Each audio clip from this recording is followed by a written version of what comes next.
আসসালামু আলাইকুম। আশা করি সকলেই ভালো আছেন।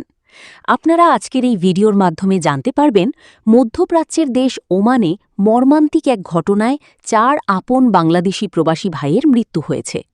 বুধবার ১৩ই মে রাজধানী মাস্কাট থেকে প্রায় ১০০ কিলোমিটার দূরের মোলাদ্দা এলাকায় একটি প্রাইভেট কারের ভেতর থেকে তাদের মরদেহ উদ্ধার করে স্থানীয় পুলিশ।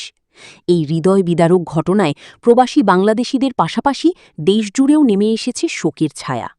নিহত ৪ ভাই হলেন চট্টগ্রামের রাঙ্গুনিয়া উপজেলার লালানগর ইউনিয়নের বন্দা রাজারপাড়া এলাকার বাসিন্দা মোহাম্মদ রাশেদ, মোহাম্মদ শাহেদ, মোহাম্মদ সিরাজ ও মোহাম্মদ শহীদ।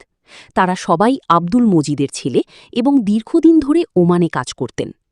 পারিবারিক সূত্রে জানা গেছে ৪ ভাইয়ের মধ্যে ২ জন অবিবাহিত ছিলেন। আগামী ১৫ মে তাদের একসঙ্গে দেশে ফেরার কথা ছিল। ছুটিতে বাড়ি ফেরার প্রস্তুতি হিসেবে কেনাকাটা শেষে কর্মস্থলে ফেরার পথেই ঘটে এই মর্মান্তিক ঘটনা। ঘটনার প্রকৃত কারণ জানতে তদন্ত শুরু করেছে ওমান পুলিশ। প্রাথমিকভাবে ধারণা করা হচ্ছে দীর্ঘ সময় গাড়ি চালু অবস্থায় থাকায় এয়ার কন্ডিশনার বা গাড়ি থেকে নির্গত বিষাক্ত গ্যাস, বিশেষ করে কার্বন মনোক্সাইডের কারণে তাদের মৃত্যু হয়ে থাকতে পারে। তবে বিষয়টি নিশ্চিত হতে পুলিশ ময়নাতদন্ত ও বিস্তারিত মেডিকেল রিপোর্টের অপেক্ষায় রয়েছে। ৪ ভাইয়ের একসঙ্গে মৃত্যুর খবর দেশে পৌঁছানোর পর তাদের গ্রামের বাড়িতে নেমে এসেছে শোকের মাতম। একসঙ্গে ৪ সন্তানকে হারিয়ে পরিবারটি ভেঙে পড়েছে। আত্মীয় স্বজন ও এলাকাবাসীর কান্নায় পুরো এলাকায় সৃষ্টি হয়েছে হৃদয় বিদারক পরিবেশ।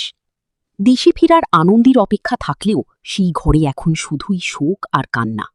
এই ঘটনা ওমানে থাকা বাংলাদেশি প্রবাসীদের মাঝেও গভীর দুঃখ ও উদ্বেগের সৃষ্টি করেছে। এখনকার মতো খবর এই পর্যন্ত। প্রবাসীদের সকল খবর পেতে আমাদের চ্যানেলটি সাবস্ক্রাইব করুন।